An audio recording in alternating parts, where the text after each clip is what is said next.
What's up, fellow creators? Yesterday I purchased the Fujifilm X-T3. The camera that you're currently seeing me right now is filmed on the Fujifilm X-T3 with the 23mm, 35mm equivalent f2 lens. In this video I just want to give you my initial thoughts. It's not going to be super technical. I am going to show some footage of some low light tests that I did and just some B-roll. Purpose of the film, my current type of jobs is weddings.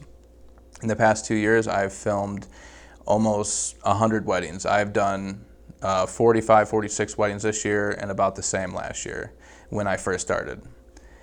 I started on the Canon 70D. I currently now use two Canon 80Ds and a 5D Mark IV. And like many of you guys out there, you gotta switch to 4K. Me personally, the type of style that I shoot, I use a lot of 4K 60. I use the glide cam a lot, and by using that, just like a gimbal, you need good autofocus. And I want that 4K 60. So my main two options are basically the 1DX Mark II, the Fujifilm X-T3, or the GH5. GH5 is terrible autofocus, so that was an option that I was considering, but that with the Micro Four Thirds, I just couldn't see myself using it for the amount of time I used my glide cam. But having this autofocus that I've tested the past 2 days is fairly similar to Sony A7 III, but it's definitely not as good as the Canon dual pixel, but it's very similar, very close, and definitely exact, if not better than the Sony A7 III.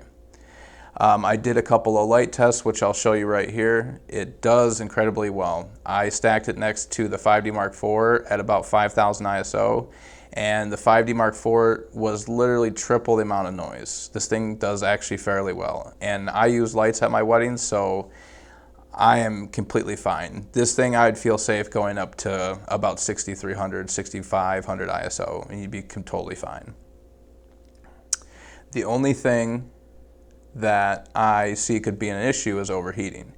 In a previous video I talked about the A7 III, and the reason I sent it back was the potential of it overheating. It is a great camera, awesome autofocus, 4K is crispy, the colors actually became a lot better, but the overheating was a potential issue, and I had 3 weddings this year that were, one was over 100 degrees and 2 were just under, and I just can't chance that, and that was the main reason I sent it back. Plus, the A7 III doesn't have 4K 60.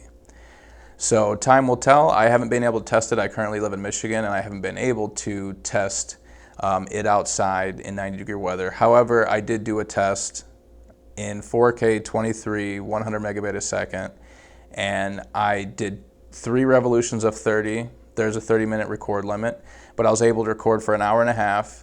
And no overheating. It was actually warmer. I did that same test with the A7 III, and the A7 III was definitely a lot hotter. And in the Fujifilm X-T3, that hour and a half 4K 23 almost filled up a 64 gig card. So to summarize this whole video, I'm not 100% sure if I'll be incorporating this into my wedding films. Time will tell. I don't have the ability to test because the temperature here in Michigan, but even if this thing will not handle 90-degree heat, honestly, I would still keep this camera because I will definitely be incorporating it into commercial type jobs, non-wedding relating jobs, because it's an absolute beast. The specs that are in here, the colors are awesome. The specs are literally the specs that you would find in motion picture cameras 2-3 years ago.